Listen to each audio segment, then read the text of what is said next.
El uso obligatorio de mascarillas en escuelas y otros lugares incrementó la demanda y provocó la especulación con sus precios. Por esto hubo operativos de intendencia en Quito, Guayaquil y Cuenca. La búsqueda de vacunas para la fiebre amarilla o la tosferina causó aglomeraciones y caos en los centros de salud en Guayaquil. Todos los niños hasta los 5 años deben recibir 5 dosis de la vacuna contra la tosferina y hasta los 15 completar un esquema de otras 24 vacunas para protegerse de 20 enfermedades. El ex vocal del Consejo de Participación, Augusto Verduga, y su familia pidieron refugio en México y el gobierno de Claudia Sheinbaum lo otorgó. El gobierno asegura que 9 asambleístas de Pachacutic se sumaron al bloque oficialista de 67 legisladores y con ellos conforman el bloque parlamentario más grande. El cuidado personal impulsa la importación de equipos de gimnasia y también fomenta la fabricación nacional. Televistazo lo muestra en la segunda parte sobre la industria del cuerpo. India lanzó un ataque militar en 3 ciudades de Pakistán, en represalia por supuestos ataques terroristas que ocurrieron hace 2 semanas. Ahora Pakistán replicará.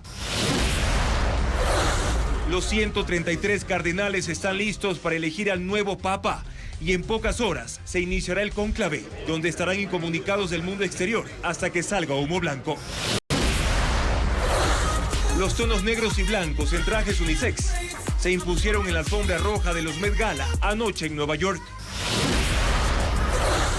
El Inter de Milán venció al Barcelona de España con un marcador global de 7-6 y clasificó a la final de la UEFA Champions League. Su rival será el ganador del juego que mañana disputarán Paris Saint-Germain y Arsenal. La información lista aquí en Televistazo Estelar, amigos. Bienvenidos, buenas noches. Estamos también en vivo en ecuavisa.com. Intendencias de al menos 3 ciudades ejecutan operativos para controlar los precios de las mascarillas, mientras usuarios reportan desabastecimiento y también sobreprecio. Carla Delgado informa que esto ocurre por la disposición del uso obligatorio de cubrebocas en escuelas y colegios de 4 provincias por el aumento de casos de tosferina. Veamos. Conseguir una mascarilla en estos días se volvió una misión imposible. Esto no se veía desde los días más complejos de la pandemia y ocurre tras la disposición del uso obligatorio de mascarillas en escuelas y colegios de 4 provincias por el incremento de casos de tosferina. Este martes, locales del centro de Quito tenían estos letreros. En otros negocios hubo largas filas. Esperas que en muchos casos no valieron la pena porque las mascarillas que llegaron se terminaron enseguida. Televistazo fue a 5 tiendas y farmacias y en todas obtuvo las mismas respuestas. Nos dicen que ahí están agotadas, que no hay mascarillas, porque está bastante gente que nos piden mascarillas y no. En Guayaquil, el panorama fue similar. Padres en busca de mascarillas y negocios desabastecidos. En Cuenca, aunque no existe disposición alguna sobre el uso obligatorio de mascarillas, también hubo alta demanda. Algunos vieron en esta situación una oportunidad de especulación. Por eso las intendencias de Quito, Guayaquil y Cuenca dispusieron operativos de control. Estaban costando $1 y ahora están subiendo a $10 hasta $7. ¿Cómo va a creer eso? El Ministerio de Gobierno ordenó que estos controles contra la especulación se mantengan el tiempo que dure la contingencia sanitaria. Y precisamente aglomeración y caos es la tónica en algunos centros de salud en Guayaquil en busca de una vacuna para la fiebre amarilla y la tosferina. Gritos, llanto, enojo, mucho calor y horas de espera es lo que viven los ciudadanos. Luis Alfredo Zúñiga con una crónica de lo ocurrido hoy. Pónganse detrás de estas personas que están aquí. 8:30 de la mañana y en el centro de salud de Sauces 3 en el norte de Guayaquil ya había más de 500 personas en fila. Muchas tenían más de 3 horas esperando para conseguir vacunas contra la fiebre amarilla o la tosferina. Y la paciencia se agotó.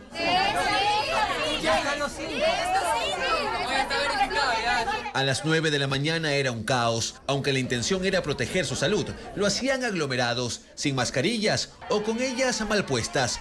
El objetivo de llegar a la puerta con el letrero que decía vacuna parecía imposible. Mientras más se acercaban, más confusa se volvía la fila y empezaron los empujones. Desesperante porque hay demasiada gente. Vine el jueves, pero no se terminaron los cupos y me dijeron que regresara el martes. Bebés llorando. Y la gente seguía llegando, con sombrillas para esconderse del sol. No hay ahorita en las horquillas. Nos dijeron que busquemos otro lugar. Entonces esto es lo más práctico y lo más cercano que tenemos. El desorden ocurrió porque se confundían los padres que llegaban con sus hijos en busca de la vacuna de la tosferina. Aquí hay personas desde las 5 de la mañana y no pasan. Y por otro lado estaban los viajeros con sus pasajes en mano, a quienes les surgía la vacuna para salir a países como Colombia. Si no es hoy día, quiero el vuelo. Están pidiendo las cédulas y las reservas, de 5 en 5. Hacia las 10 de la mañana pasaron de la desesperación a la resignación, de esperar por horas. A Jacqueline, por ejemplo, solo la fila para registrarse le tomó toda la mañana. Irse para intentarlo el miércoles no era opción, pues aquí solo se vacunan los martes y jueves. Yo vine recorriendo el bus histórico, he escuchado también que en Bastión también está fatal, entonces no solamente es aquí. Los comerciantes informales hicieron de la crisis una oportunidad. Vendían mascarillas, bebidas y comida en la calle. Y a pocos metros, el tránsito se complicaba por los autos que llegaban con más pacientes y también por los curiosos que bajaban la velocidad para ver qué ocurría.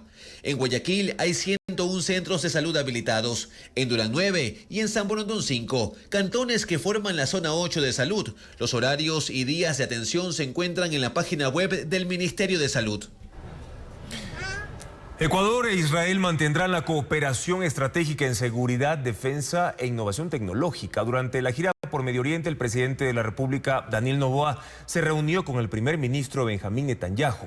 Señalaron que los dos países enfrentan enemigos comunes como el terrorismo. Paul Romero tiene un resumen de este encuentro. Ecuador e Israel enfrentan un enemigo en común, el terrorismo. Así lo señalaron en una declaración conjunta en Jerusalén el presidente Daniel Noboa y el primer ministro israelí Benjamín Netanyahu para ratificar la cooperación en seguridad, defensa e innovación tecnológica. Tenemos los mismos enemigos. Nuestros enemigos son la pobreza, el terrorismo, la miseria y luchamos contra ellos hasta el final. Ecuador e Israel tienen una gran amistad. Espero poder consolidar aún más esta amistad en las decisiones que hemos tomado hoy en los ámbitos de la agricultura, del agua, defensa, seguridad y otros. Hemos acordado algo muy práctico que nuestros expertos trabajarán juntos para hacer lo más rápido posible. Según el Ministerio de Defensa, las autoridades trazaron una hoja de ruta para cumplir esos objetivos, pero no especificó detalles.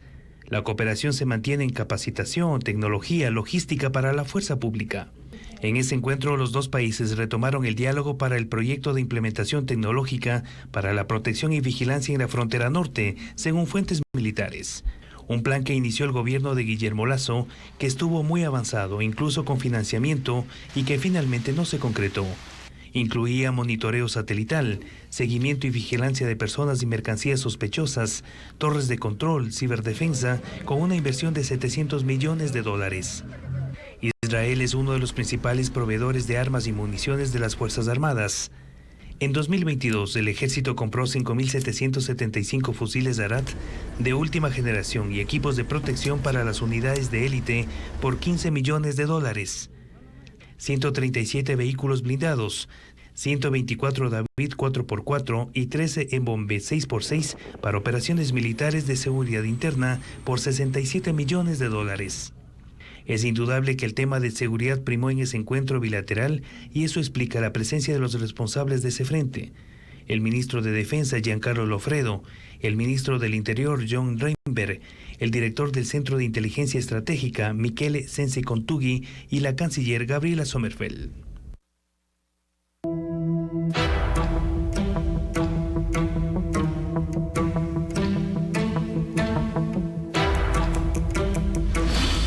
Cónclave, en busca del nuevo Papa.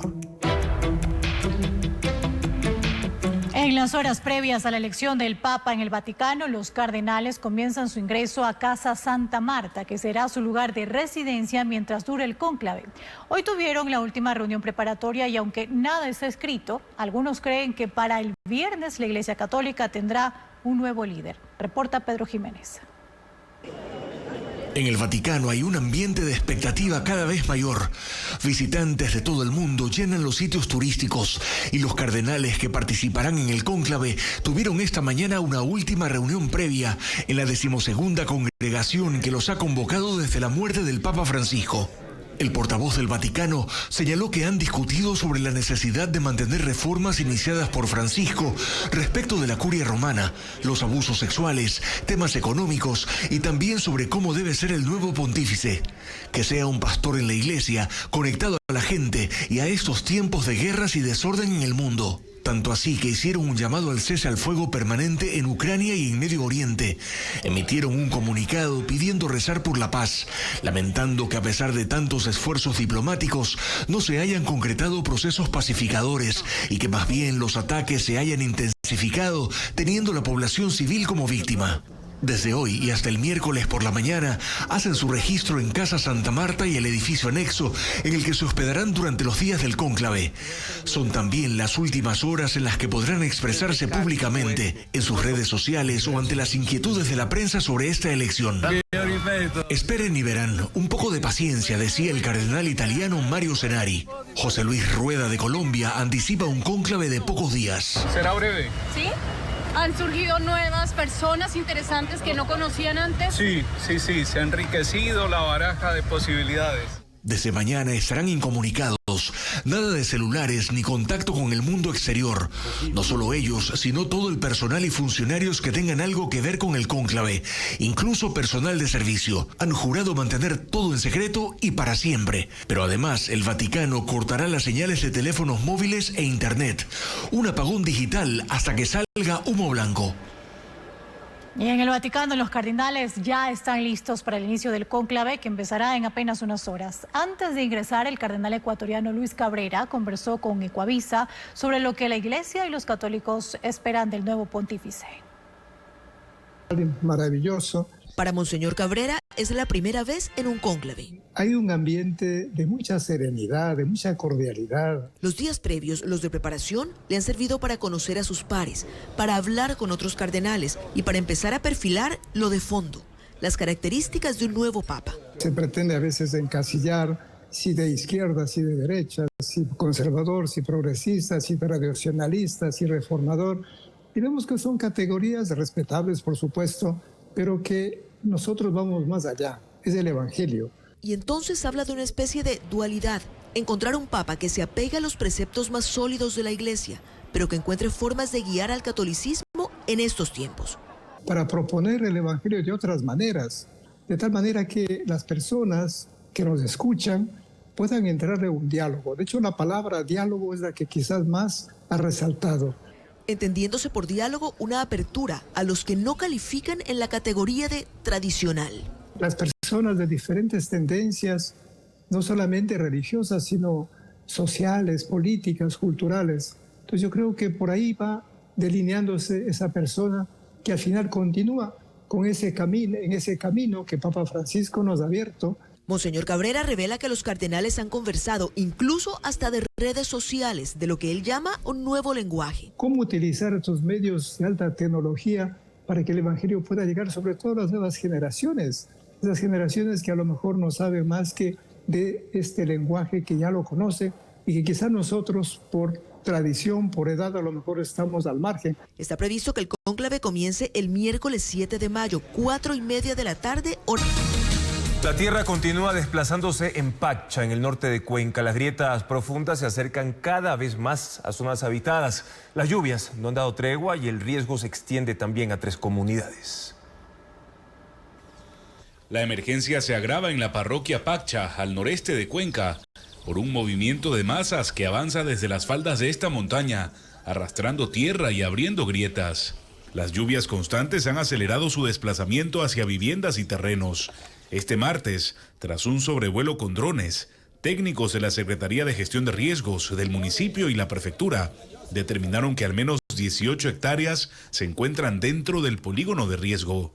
En ese espacio, que abarca 3 comunidades, se han formado grietas profundas de hasta 10 metros. Tenemos cochas, tenemos centro parroquial, tenemos el tema de Quituña, que son menos la afección. La zona más crítica es Cochas, donde donde 200 personas han sido afectadas directamente. Hay 40 viviendas en riesgo inminente, algunas ya fracturadas por las grietas. Esta madrugada una pared colapsó en una de las casas. El panorama esta mañana fue de familias desalojando sus muebles y electrodomésticos, entre ellas Delia Aguilar y Rebeca Pucha, que intentaban vaciar sus viviendas. Nosotros fuimos a pedir una posada a mi sobrino. ¿Dónde? En Bahuanchi. Ahí estamos viviendo. O sea, estamos hasta el momento. Ahí dormimos y vamos a cocinar todo, pero regresamos para ver nuestra casita. Aunque 15 familias ya evacuaron, aún hay otras 25 que permanecen en sus casas pese al peligro. Mientras tanto, en la casa comunal, miembros de la Junta Parroquial y voluntarios de la comunidad reciben donaciones y reparten almuerzos a los afectados. El Ministerio de Educación abrió 1.000 plazas de empleo para docentes en todo el país y las postulaciones iniciaron hoy. Además, el Servicio de Rentas Internas, el SRI, habilitó el formulario para que las personas que están bajo el régimen RIMPE puedan declarar impuestos. Luis Alfredo Zúñiga con la información de estos y otros servicios.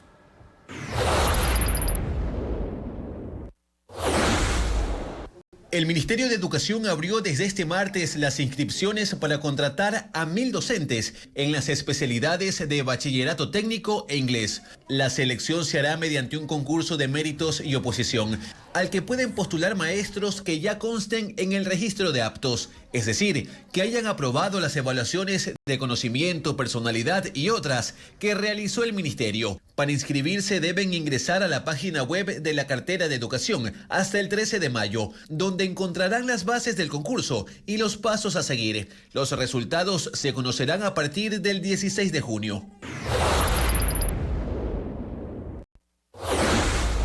El Servicio de Rentas Internas habilitó el formulario para que las personas naturales que están en el régimen RIMPE realicen su declaración de impuestos. Esto incluye a pequeños negocios y emprendedores. Para descargar el formulario deben ingresar al portal web del SRI y la declaración se realiza según el último dígito de la cédula. Empiezan aquellos cuyo documento de identidad termine en 1. Ellos deben cumplir el proceso desde el 10 de mayo. El programa de becas para estudiar inglés, denominado Because He's Nice, impulsado por el gobierno, extendió el plazo para inscripciones hasta el 30 de mayo. El proceso se hace en línea mediante la página web educontinua.cenecit.gov.es, donde se ingresan los datos personales y se crea un usuario. ADN esperará el retorno del presidente Daniel Noboa para oficializar los acuerdos alcanzados en la Asamblea Nacional. Los consensos le permitirán a ese movimiento político tener mayoría legislativa e integrar puestos directivos. Sin embargo, Francisco Garcés informa que la candidatura de Anabel Asín para la presidencia del Parlamento no está confirmada. Anabel Asín, que fue la asambleísta más votada en las pasadas elecciones, presidirá la sesión inaugural de la Asamblea, pero no ha confirmado su candidatura para presidir el legislativo durante los próximos 2 años. Su decisión será comunicada por la bancada este fin de semana, después de que el presidente Daniel Noboa regrese de su gira internacional por Europa y Medio Oriente. Mientras tanto, los diálogos de ADN para consolidar una mayoría en la Asamblea continúan y en ellos se mantiene a Anabel Asín como principal candidata para presidir la Asamblea. Las conversaciones avanzan, también depende de la decisión de la doctora y de muchas situaciones adicionales. Para garantizar la mayoría y la posible elección de Asín, ADN sumó el respaldo de los 9 asambleístas de Pachacutic. El Ministerio de Gobierno publicó la tarde de este martes una foto del ministro José de la Gasca con 7 de ellos. Con ese respaldo, ADN asegura 84 votos. Suma también 4 del Partido Social Cristiano y otros 4 independientes, pese a reparos de algunos de ellos a que la madre de Noboa ocupe la presidencia de la Asamblea. La señora es una mujer brillante, una mujer con trayectoria, pero considero inoportuno que sea la madre del presidente quien vaya a dirigir la Asamblea. De todas maneras, no he tomado una posición oficial en ello. Posiblemente estaríamos en la posibilidad de colaborarle al gobierno. El bloque oficialista incluye en los diálogos tener también la primera vicepresidencia de la Asamblea, puesto que también quieren Pachacutic y el PSC. Tendríamos que sentarnos a conversar. No, lo mínimo que aspiraremos sí es un espacio en el CAL. Las vicepresidencias depende un poco de las conversaciones y la coyuntura. ADN cree tener así los votos suficientes para la sesión inaugural de la Asamblea. En ella también serán elegidos 2 miembros del CAL y se integrarán las 13 comisiones legislativas. Petroecuador aumentará 12.000 barriles diarios a la producción nacional. La empresa firmó 2 contratos con la empresa china Sinopec por más de $105 millones. Patricio Díaz informa que la intención es perforar 24 pozos en Orellana y Sucumbíos. Petroecuador, para aumentar la producción petrolera, firmó 2 contratos con Sinopec por $105.5 millones. La empresa china perforará y preparará pozos en Sucumbíos y Orellana para ser explotados. En la provincia de Sucumbíos incluye a los campos Drago y Tetete en el bloque 57, Sanzaguarí en el 58. Hasta marzo producían 11.315 barriles diarios. La intención es que sumen 4.700 barriles adicionales. En Orellana, los campos Gacela en el bloque 7 y Pucuna en el 44, que producían 11.478 barriles, se espera superen los 15.000. Posterior a esto, lo que se tiene planeado es destinar 2 torres de perforación adicional, esto para mediados de mayo. En la zona centro, también en Orellana, se van a perforar 9 pozos. Este contrato está en licitación y se adjudicará en los próximos días. La intención es incrementar la producción en los campos Apaica y Nenque en el bloque 31 y Pañacocha en el 12, que pasen de 9.001 barriles a 11.901. Con esto, la estatal busca incrementar la producción en 12.000 barriles en 24 pozos hasta finales de año.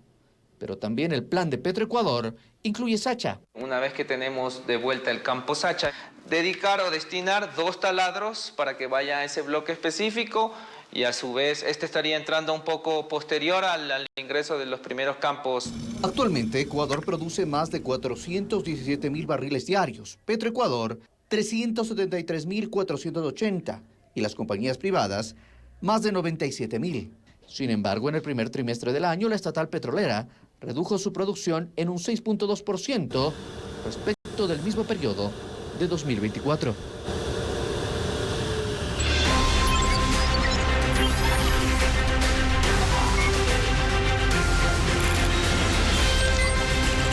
Mundo. India lanzó una operación militar contra Pakistán. El ejército disparó misiles contra 9 objetivos en 3 ciudades fronterizas en represalias a la masacre de 26 turistas en la región de Cachemira. Hace 2 semanas, el ataque acerca más a la guerra a estas 2 naciones que poseen armas nucleares.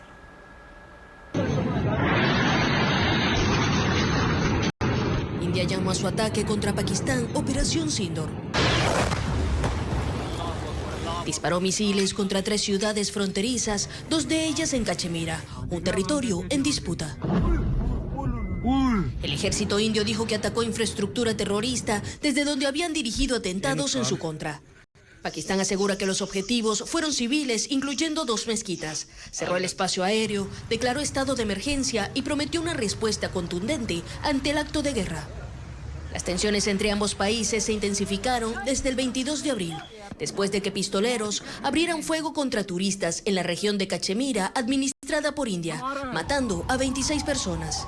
El gobierno indio acusa al pakistaní de haber apoyado el atentado, aunque este lo niega.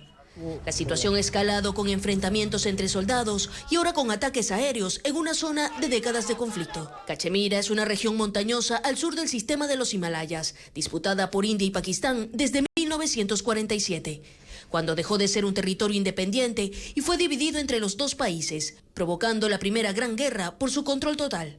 Le siguieron otras 2 en 1965 y 1999, que dejaron más de 20.000 fallecidos. Los nuevos enfrentamientos amenazan con llevar a un conflicto a gran escala entre las 2 naciones que cuentan con armas nucleares en su arsenal bélico. El Parlamento alemán concretó la elección del conservador Friedrich Merz como canciller federal. El nuevo gobernante necesitó de una segunda votación, pues en la primera no alcanzó el apoyo de la mayoría, dejando al país al borde de una crisis política. Finalmente, Merz, del partido Unión Demócrata Cristiana, obtuvo el respaldo necesario para convertirse en el sucesor de Olaf Scholz. El presidente de Estados Unidos, Donald Trump, recibió esta mañana en la Casa Blanca al primer ministro de Canadá, Mike Carney, en medio de tensiones políticas y comerciales generadas por los aranceles a las exportaciones que Estados Unidos estableció a escala global, pero además por las amenazas de Trump y de su retórica respecto a que desea anexar a Canadá como un estado más. Carney le dijo a Trump que Canadá no está en venta y nunca lo estará. Trump le respondió, nunca, digas nunca, y añadió, vamos a ser amigos de Canadá a pesar de todo. Israel anunció la destrucción total del aeropuerto internacional de Saná en Yemen. Las fuerzas de defensa dijeron que tanto la terminal aérea como el puerto de Hodeida, atacado anoche, eran utilizados por la organización terrorista Houthi para transportar armas con fines terroristas. Aviones de combate israelíes lanzaron al menos 20 misiles contra el aeropuerto de Saná. 2 centrales eléctricas y una fábrica de cemento en el oeste de Yemen. Medios locales informan que toda la terminal aérea, la pista, la torre de control y los aviones en tierra quedaron destruidos. El ejército israelí advirtió a los residentes cercanos al aeropuerto de Saná que abandonaran la zona. A esta hora, usuarios en redes sociales reportan un apagón masivo en la capital yemení. La noche de este lunes, Israel atacó el puerto de Hodeida, donde, según el gobierno israelí, varias embarcaciones descargaban armas importadas para los hutíes. Estos ataques son parte de la respuesta de Israel tras el atentado de los hutíes contra el aeropuerto Ben Gurión el domingo. Los rebeldes hutíes de Yemen, apoyados por Irán, habían anunciado un bloqueo aéreo total mediante ataques reiterados contra los aeropuertos de Israel y que su lucha contra ese país y los que lo respaldan como Estados Unidos y Reino Unido continuará. La policía de Bolivia detuvo a la jueza que la semana pasada anuló una orden de captura contra el expresidente Evo Morales, acusado de trata de una menor. La abogada Lilian Moreno enfrenta procesos por prevaricato y desobediencia a resoluciones constitucionales. El fallo con el que liberaba al exmandatario quedó sin efecto tras un dictamen de un juez de paz. El expresidente, que busca postularse para un 4º mandato, lleva más de 200 días sin salir de su bastión político y sindical en la región cocalera de Bolivia ante el riesgo de ser capturado por la policía. La artista mexicana Silvana Estrada ofrecerá un concierto por primera vez en el Teatro Sánchez Aguilar en San Borondón. Además, Estefanía Arias nos habla de Mixturas, una obra que combina danza, música y teatro que se presentará en la capital azuaya.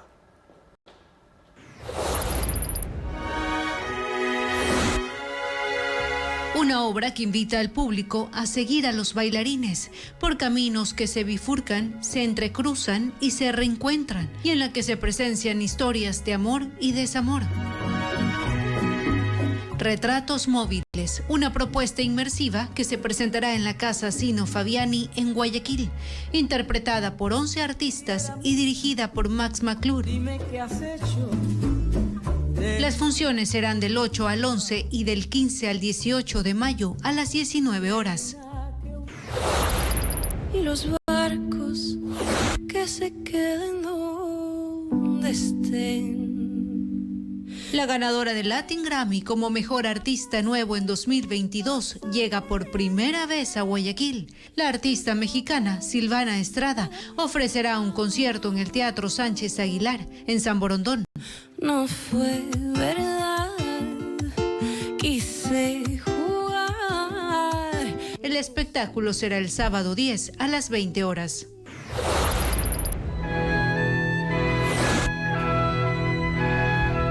Danza contemporánea, música académica e interpretación teatral. Un espectáculo que transforma el escenario en un viaje sensorial. Mixturas, recreación, un espectáculo escénico a cargo de la Compañía de Danza y de la Orquesta Sinfónica de la Universidad de Cuenca. Compuesta por 10 piezas breves, explora desde distintas miradas el cuerpo como territorio de memoria, deseo, resistencia y transformación. Las funciones serán en el Teatro Carlos Cueva Tamariz, en la capital azuaya, el viernes 9 y sábado 10 a las 20 horas.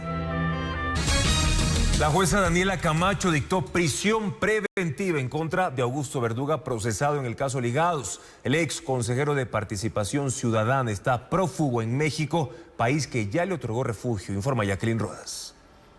Augusto Verduga, procesado en el caso Ligados, tiene prisión preventiva. La jueza Daniela Camacho dictó la medida y notificó a Interpol para que emita alerta roja para su localización y captura. La audiencia tuvo incidentes e interrupciones. Verduga se conectó desde México, pero cuando la fiscal Diana Salazar pidió que le dicten prisión, él se desconectó. Luego, la jueza advirtió que Radio Pichincha, medio público de la prefectura, está transmitiendo la audiencia. Ordenó parar. Informó que la única grabación que permite la ley es la de la corte y dijo a la fiscal que actúe de oficio frente a lo ocurrido. La audiencia retomó su curso. Sin embargo, nuevamente se detuvo. La fiscal informó a la jueza que Verduga escribió en sus redes sociales que lo sacaron del Zoom. El secretario de la sala lo negó. Una defensora pública asumió su defensa. 25 minutos después, Verduga volvió a conectarse. Se declaró perseguido político e informó que México le concedió refugio. Envió a la corte este certificado del 21 de abril de 2025 que confirma que ese país reconoce esa condición para él, su esposa y sus 3 hijos. El procesado pidió a la jueza Camacho que no le dicte prisión,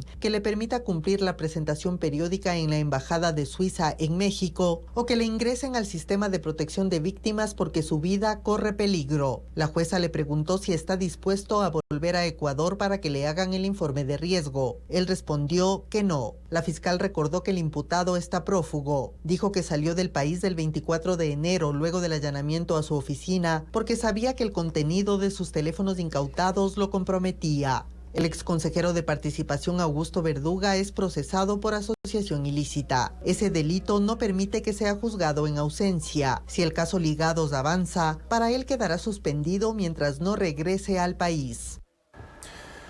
El Estado tiene responsabilidad en la muerte de la subteniente del Ejército Pamela Atti en el fuerte militar Napo. Es una de las conclusiones de la Comisión Ocasional de la Asamblea Nacional que investigó el caso que conmocionó al país en junio del año pasado. Paul Romero actualiza la información. 10 meses después de la muerte de la subteniente del Ejército Pamela Atti, su caso vuelve a debate. Este martes, la comisión ocasional creada por la Asamblea para que investigue lo ocurrido el 29 de junio de 2024 en la Brigada de Selva 19 Napo aprobó el informe. Tiene 121 páginas con antecedentes del proceso de fiscalización, conclusiones y recomendaciones. La investigación duró 8 meses. Según los legisladores, existe responsabilidad del Estado en la muerte de la oficial por la violación de derechos a la seguridad, protección y acceso a la justicia. Las Fuerzas Armadas, dice el informe, fallaron en la aplicación de los protocolos de prevención de violencia de género, control y supervisión de eventos sociales en el recinto militar. La Fiscalía incumplió igualmente su deber de investigar con diligencia y por haber archivado el caso sin agotar todas las líneas investigativas. Y esto, según los legisladores, generó impunidad. El Ministerio de la Mujer y Derechos Humanos está señalado en el informe por no haber garantizado la protección y reparación integral a la familia. La comisión hizo 7 recomendaciones, entre ellas, entregar una compensación económica por daño moral y material a la familia de la subteniente, que las Fuerzas Armadas ofrezcan disculpas públicas e implemente un programa de capacitación a mujeres interesadas en la carrera militar, iniciar el juicio político al ministro de Defensa Giancarlo Lofredo, a la ministra de la Mujer Ariana Tanca y a la fiscal Diana Salazar. El informe fue aprobado con 4 de los 5 integrantes de la comisión, Patricia Núñez, Eduardo Mariño, Alice Grefa y Rosa Mayorga. La delegada del oficialismo, Inés Alarcón, no consta en el informe de la votación. Esta tarde Daniel Salcedo cumplió con las disculpas públicas como parte de su sentencia en el caso Metástasis. El condenado lo hizo desde la cárcel La Roca de Guayaquil, vía Zoom. Reconoció que ofreció sobornos a jueces para liberar al narcotraficante Leandro Norero y que formó parte de un sistema corrupto que sacó de la cárcel a 11 presos. También aceptó su relación con el juez Bani Molina, quien concedió un habeas corpus ilegal al ex vicepresidente Jorge Glass y que tenía la intención de comprar puestos públicos en empresas estatales como Petroecuador y Cenel. La Fiscalía y la Procuraduría aceptaron las disculpas y recordaron que Salcedo aún debe pagar la reparación económica al Estado. Santiago Díaz se principalizará en la Asamblea Nacional en lugar de Priscila Schettini, quien perdió sus derechos políticos por una sanción del Tribunal Contencioso Electoral. Díaz es mencionado en el caso Ligados y fue denunciado por legisladores de Acción Democrática Nacional, como lo informa Fabiola Santana. Santiago Díaz era una persona desconocida hasta el viernes pasado. Su nombre saltó a la actualidad porque reemplazará en la Asamblea Nacional a Priscila Schettini, que perdió sus derechos políticos por sentencia del Tribunal Contencioso Electoral. Santiago Díaz sí apareció en el expediente del caso Ligados y es mencionado como operador político del correísmo en el Tribunal Contencioso Electoral y la Corte Constitucional. Según las conversaciones del ex consejero de Participación Augusto Verduga, él era uno de los encargados de evitar la destitución de la Liga Azul en ambos frentes. Pero la Corte Constitucional destituyó a Allen Berbera y Verduga se quejó del rol de los operadores políticos, incluidos Díaz y Virgilio Hernández. Se supone que Virgilio Hernández se supone que debería ser el gran articulador de todo esto, ese lobby que se tiene que hacer con los jueces de la Corte, tratar de averiguar. O sea, no puede ser que Allen y yo tengamos que enfrentar estas cosas, que nosotros mismos tengamos que hablar con asesores de los jueces, exponiéndonos eso. Sé que Santiago Díaz lo habían encargado de estas cosas. ¿Qué pasó con Santiago Díaz? No, que Santiago Díaz está para otras huevadas, que ni sé qué. Por esto y por su rol en la posesión del superintendente de bancos, Díaz fue denunciado por asambleístas de ADN. La Fiscalía unificó esa denuncia con el caso Ligados y se lo notificó, aunque por ahora no está siendo procesado. El Tribunal Contencioso Electoral archivó el último reclamo que hizo el correísmo contra los resultados de la segunda vuelta electoral. La sentencia fue en última instancia y el movimiento Revolución Ciudadana ya no podrá apelar esa decisión. Diego Cuenca informa que la teoría de fraude solo queda en discursos y sin pruebas. El último reclamo del correísmo sobre los resultados electorales de la segunda vuelta presidencial fue archivado. Esa decisión la tomó el Pleno del Tribunal Contencioso Electoral, TCE, en una sesión realizada la tarde y noche del lunes. 4 de los jueces votaron a favor de archivar la impugnación de la alianza entre el movimiento Revolución Ciudadana y Reto, porque según los magistrados, no hay fundamentos para continuar con el trámite. El error no es nuestro, el error es de quienes presentaron un recurso antes de que el Consejo Nacional Electoral emita su decisión, que sí es la que podían haber recurrido ante este tribunal. La intención del correísmo era que el TCE, en una sentencia, disponga al Consejo Nacional Electoral CNE que atienda los reclamos de su organización política, especialmente las 27.847 actas, que según ellos tienen inconsistencias. El único magistrado que votó en contra fue Fernando Muñoz. La decisión del TCE es de última instancia y el correísmo ya no puede apelar a esa sentencia. La teoría del fraude solo se queda en el discurso de Rafael Correa y Luisa González. El movimiento Revolución Ciudadana hizo 5 reclamos que el CNE procesó y negó por falta de pruebas, según sus autoridades. Y en un comunicado, esa organización política insiste en que se abran las urnas. La Asamblea Nacional acelera la última semana de trabajo. Hoy los legisladores fueron convocados a las 6 de la mañana y tendrán sesiones hasta el próximo jueves. Francisco Garcés cubrió la cita. Apenas amanecía en Quito cuando los primeros legisladores llegaron a la Asamblea Nacional para la sesión convocada a las 6 de la mañana. Una hora inusual, pero sus autoridades están empeñadas en cerrar el periodo aprobando la mayor cantidad de leyes. La intención era sesionar toda la mañana, tramitar el juicio político a la ex superintendenta de Economía Popular y Solidaria, Margarita Hernández, aprobar 2 leyes y resolver sobre la creación del Museo de la Memoria. Sin embargo, la sesión no salió como lo había pensado Viviana Veloz, presidenta de la Asamblea. Se instaló con 20 minutos de retraso. La ex superintendenta Hernández se excusó por problemas de salud y las reformas al Código de la Democracia no pudieron entrar a debate porque a esa hora no estaba en el Pleno Henry Bosques, quien debía sustentar el informe del proyecto. Así el Pleno pasó al tercer punto, la ley para regular la competencia desleal, norma que detalla prácticas que a partir de ahora serán consideradas desleales y la sanciona hasta con el 12% de los ingresos brutos del infractor. Identifica, por ejemplo, actos que induzcan al error sobre el nivel de precios, aquellos que desacrediten a la competencia o buscan eliminarla. También sanciona la publicidad engañosa o agresiva, la coacción, acoso, intimidación y otras formas que impidan la libertad de los consumidores. No se trata de intervenir el mercado, sino de nivelar la cancha para que grandes, medianas y pequeñas empresas puedan competir sin barreras artificiales, sin exclusión ni condiciones impuestas de forma desequilibrada. No hubo debate. 114 de los 115 asambleístas que llegaron votaron a favor. Con esta ley, los legisladores han votado 60 en este periodo. Formalmente, esta asamblea culmina su tarea el 14 de mayo, pero en la práctica realizará este jueves su última sesión.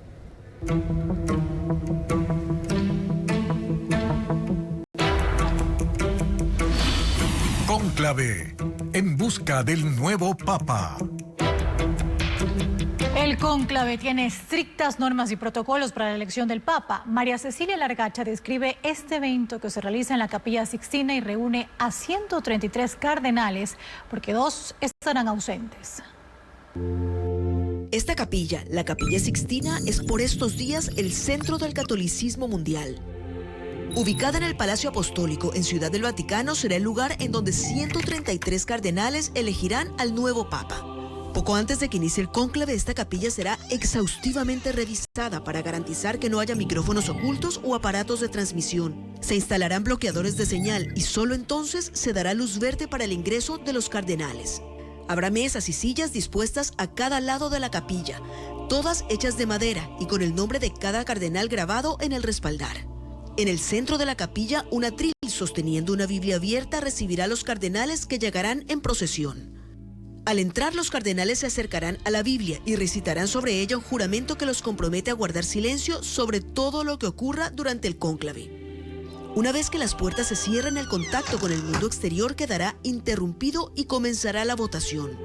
Se permiten 4 votaciones por día, 2 en la mañana y 2 en la tarde. Cada cardenal recibirá una papeleta en la que escribirá el nombre del candidato al que apoya. Luego se levantará de su silla y depositará su voto en una urna. Se necesitan 2/3 partes de los votos para elegir al nuevo Papa.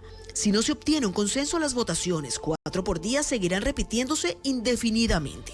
Cuando, tras el conteo de las papeletas, se ve que aún no hay un ganador, esos votos se cosen con aguja e hilo y se queman. Para eso habrá 2 estufas conectadas a una misma chimenea. Una de las estufas servirá para quemar los votos y la otra para generar el humo que la gente ve desde fuera, en la Plaza de San Pedro, y que sirve para anunciar al mundo si ya hay un nuevo Papa o no. Si los cardenales aún no se han puesto de acuerdo, ellos mismos utilizan algunos químicos para generar humo negro. Pero cuando finalmente hay consenso y hay un ganador, usan otras sustancias que, durante la combustión, producen el esperado humo blanco. El cónclave termina cuando ese cardenal, que ha obtenido los votos necesarios, elige el nombre que usará durante su papado y acepta oficialmente convertirse en la nueva cabeza.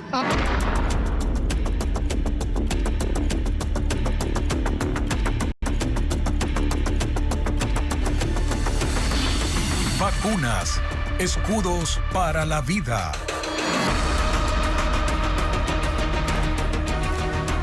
Los niños deben recibir 5 dosis hasta los 5 años para poder prevenir la tosferina, un esquema necesario que está al alcance de todos porque en los centros de salud ya se aplican las vacunas y son completamente gratuitas. Pero ¿qué pasa si las dosis no están completas? Carla Delgado lo explica a continuación. El brote de tosferina activó en forma urgente la vacunación en el país. La tosferina tiene en el cuadro básico 5 dosis que deben ser administradas hasta los 5 años. La primera es la vacuna pentavalente que debe administrarse a los 2, 4 y 6 meses de edad. Previene además de la tosferina, la difteria, el tétanos, la hepatitis B y la influenza tipo B. A los 18 meses el niño debe recibir la vacuna DTP, que previene la difteria, el tétanos y la tosferina. Y a los 5 años un refuerzo más de la vacuna DTP. El presidente de la Asociación de Neonatólogos del Ecuador explica qué deben hacer los padres si están atrasados con el esquema vacunal. Si te faltó la vacuna a los 18 meses, te pones la vacuna a los 18 meses y no necesitas repetir las otras más. Si te faltó la de los 5 años, solo colocas la vacuna a los 5 años. Si tu hijo no se puso la vacuna a los 5 años y tiene ahora más de 5 años, solo le pones una dosis y está cubierto de aquí hasta la adolescencia. Estas vacunas son seguras y previenen la muerte, que en el país esta vez suman 11, 7 niños y 4 adultos. Las vacunas cada vez nos están demostrando su eficacia y nos están demostrando que son necesarias para salir adelante en estos brotes. Creo que es importante, más que el miedo a los padres, es que los padres sepan qué vacunas tienen sus hijos. El problema de ahora que nos estamos enfrentando en este caos es que los padres no tienen guardados sus carnets de vacunación. Hasta los 15 años, niños y adolescentes deben recibir 29 dosis de vacunas que constan en el esquema básico nacional para prevenir al menos 20 enfermedades. Todas las vacunas que constan en el esquema son gratuitas y son suministradas en los centros de salud del país. Por el brote de tosferina, el Ministerio de Salud dispuso que las brigadas móviles vayan a escuelas y colegios para que los niños se pongan al día en sus vacunas. Para ello deben contar con la autorización de sus padres. Ahora, la tosferina no es solo un riesgo pediátrico. Los adultos también pueden contraerla, especialmente si son mayores, embarazadas o tienen enfermedades crónicas. Esta vacuna no forma parte del esquema público para adultos y debe adquirirse en centros privados. Más detalles con María Gabriela Carpio. Aunque la tosferina es una enfermedad que suele asociarse a los niños, lo cierto es que los adultos, sobre todo los mayores, las personas con enfermedades crónicas o embarazadas, también deben protegerse. Los especialistas recomiendan una dosis de refuerzo cada 10 años para mantener la inmunidad, más aún si pertenecen a grupos vulnerables. El adulto mayor que cuida a sus nietos o que tiene a lactantes, por ejemplo, dice, yo tengo a mi nieta de 2 meses, si yo me infecto puede ser que no tenga enfermedad grave, pero le puedo transmitir la enfermedad a mi nieto o a mi nieta. Este brote debería de tratar de exhortar a que las mujeres embarazadas se vacunen en el último trimestre, pregúntenle a su ginecólogo para poderse administrar una sola dosis. La tosferina es una infección respiratoria causada por una bacteria llamada Bordetella pertussis. Es altamente contagiosa y se transmite de persona a persona al hablar, toser o estornudar. En adultos suele confundirse con un resfriado común, pero puede derivar en una tos intensa. Completar los esquemas de vacunación. Si yo me enfermo, puede ser que tenga una presentación más leve de la enfermedad. No todas las vacunas son un 100%, pero lo que sí me generan es una mejor respuesta. Actualmente el Ministerio de Salud Pública del Ecuador no incluye esta vacuna en su esquema regular para adultos. La prioridad está centrada en la población pediátrica. Por eso quienes deseen inmunizarse deben acudir al sector privado, donde está disponible la vacuna conocida como triple bacteriana acelular, que protege contra tosferina, difteria y tétanos. Su costo varía entre $50 y $60, dependiendo del centro médico.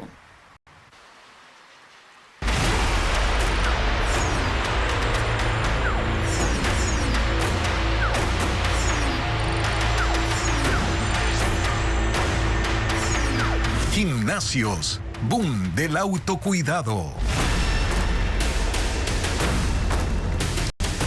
Las importaciones de equipos para gimnasios aumenta en el país. En los últimos 4 años estas adquisiciones suman ya $60 millones. La demanda genera una industria nacional creciente, lo informa Diego Puente.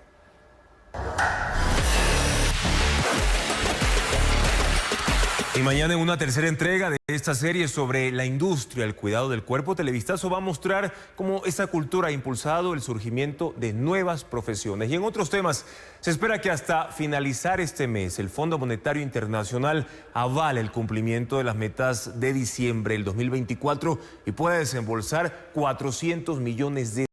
Con ello, todo estaría listo para iniciar la discusión de los objetivos para la segunda parte del acuerdo con ese organismo multilateral, en un escenario que se agrava por la reducción de ingresos tras la crisis de los precios del petróleo. Con el Fondo Monetario Internacional sigue pendiente la revisión de las metas de diciembre, que se suspendió por la coyuntura electoral. Allí no habrá problemas. Los objetivos se cumplieron y eso asegura un desembolso de $400 millones, con lo que se llega a la mitad del monto total del acuerdo suscrito con ese organismo. En días pasados, la ministra de Finanzas, Saría Moya, se reunió con los principales representantes de los multilaterales y se comenta que dejó muy buena impresión ante ellos. Esto debería ser aprovechado en la definición de los contenidos del programa con el fondo en su segunda mitad. A criterio de Augusto de la Torre, ex jefe del Banco Mundial para América Latina, Ecuador debe tomar la iniciativa y presentar un programa económico. Que sea el programa del presidente Noboa, del gobierno del presidente Noboa, que tenga objetivos y que tenga propuestas de política pública. Eso es lo mejor, porque de lo contrario el fondo va a regañadientes a pedir esto, a pedir el otro, y se va a sentir como que hay un condicionamiento del fondo. Él considera que ese programa podría contemplar la reducción del subsidio al diésel, medida que sería acompañada de una compensación para los más pobres. La propuesta ecuatoriana podría además sumar el compromiso de reformas a la seguridad social, al régimen laboral y de acciones para mejorar el clima de inversiones. Alejandro Arreaza, economista de Barclays para América Latina, entiende que hay otros aspectos que el gobierno debe dejar claro ante los organismos internacionales. ¿Cómo manejaría el gobierno el choque que está viniendo por parte de la caída de precios del petróleo que hemos visto en los mercados internacionales en las últimas semanas? Pues, ¿no? O sea, se ha desplomado el precio del petróleo entre 15 y 20 dólares el barril, pues, ¿no? Lo cual le genera una necesidad de un ajuste adicional al Ecuador que pudiese estar cercano a un punto del Producto Interno Bruto. ¿Y cuánto tiempo tiene el país para delinear la hoja de ruta y exponerla ante sus financistas? Augusto de la Torre calcula que máximo hasta julio el gobierno estará cerrando el análisis de lo que será la segunda parte del acuerdo con el Fondo Monetario Internacional. Arreaza acota que cualquier decisión del gobierno para evitar gastos o asegurar ingresos se debe apurar, entre otras razones porque el 2026 empieza el proceso de pago de la deuda renegociada con 1.060 millones de dólares y hasta 2029 el compromiso de pago alcanza los 8.000 millones. La industria láctea ecuatoriana busca ingresar al mercado chino. El Ministerio de Producción firmó un protocolo para que los productos ecuatorianos puedan ser comercializados en ese país. Patricio Díaz tiene más detalles de estas negociaciones. Ecuador podrá exportar productos lácteos a China y para ello firmó el protocolo de exigencias sanitarias, cuarentena e inspección que permitirán el acceso a ese mercado. Aunque se cumplió el primer año de vigencia del Tratado de Libre Comercio con el gigante asiático, se requería de ese instrumento. El país genera 5,6 millones de litros diarios de leche. 2,8 millones son de producción industrial. No vemos que tenga oportunidad en productos masivos, por ejemplo, como leche en polvo o leche fluida. Productos que vemos con potencial son productos con valor agregado. Quesos maduros, bebidas fortificadas, productos con suero de leche, whey protein. Hay 3 industrias interesadas en ese mercado y participaron en una visita técnica de las autoridades chinas en 2024. Verificaron la calidad y seguridad sanitaria de los alimentos. Los siguientes pasos serán promocionar los productos en el país asiático. Conocer un poco más cuáles son los canales con los que podemos llegar con los productos lácteos. Pudiera tomar entre 12 y 18 meses que una industria, una vez que inicie el proceso, pueda cerrar una negociación y empezar a hacer su primera exportación. Por lo que todavía no se puede hacer una proyección de cuánto se podrá exportar. En 2024 el país recibió 2,3 millones de dólares por exportaciones de lácteos. Este lunes se llevó a cabo la Met Gala 2025 en el Museo Metropolitano de Arte en Nueva York, uno de los eventos más importantes en el mundo de la moda. Bueno, y en esta edición se celebró la sastrería, la moda afroamericana y el dandismo. En la siguiente nota, Ana María Palacios cuenta que el embarazo de Rihanna fue una de las sorpresas de la noche.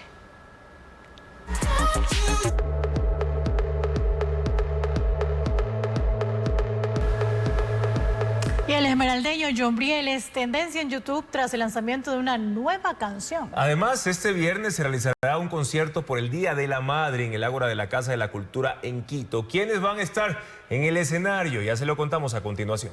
El esmeraldeño Yombriel es tendencia número 1 en música en YouTube, con el videoclip de Porcelana, que fue grabado en Guayaquil, en una casa simulando una cena con amigos y amigas mientras en un gesto de nuevo rico caen billetes del techo. El ecuatoriano se ha posicionado entre los artistas más escuchados en Spotify. 6 de febrero es el nuevo sencillo de Aitana, Llena de Nostalgia. La española se lamenta de que su expareja la haya olvidado. En el videoclip, ella viaja junto a sus amigas a una playa de República Dominicana, dejando atrás una etapa de su vida. El trío colonial, Don Medardo y sus Players, Nelson Maldonado y Paulina Tamayo, se presentarán en un concierto para celebrar a mamá. Este viernes 9 de mayo en Quito, en el Ágora de la Casa de la Cultura. Serán 5 horas de show, con pasillos, cumbias, albazos y yarabíes. Muy bien, y así finalizamos Televistazo Estelar. Los esperamos en nuestra primera emisión a las 5:55 de la mañana. Además, en contacto directo estarán Gisela Garzón. Ella es asambleísta reelecta por la Revolución Ciudadana, para analizar el futuro de su formación política. Además, Juan Andrés Rivadeneira, analista político, para tratar sobre los aspectos de fondo y de estilo que Daniel Noboa deberá ajustar en su gobierno. Recordamos, amigos, que por el incremento de casos de tosferina en el país, mantener las medidas de bioseguridad es sumamente necesario, como el uso de mascarilla en lugares cerrados. Además, Andrés, fundamental el lavado de manos y también completar el esquema de vacunación en niños y los refuerzos en personas con enfermedades crónicas, adultos mayores y mujeres embarazadas. A tener cuidado. Gracias, amigos, por habernos acompañado. Buenas noches.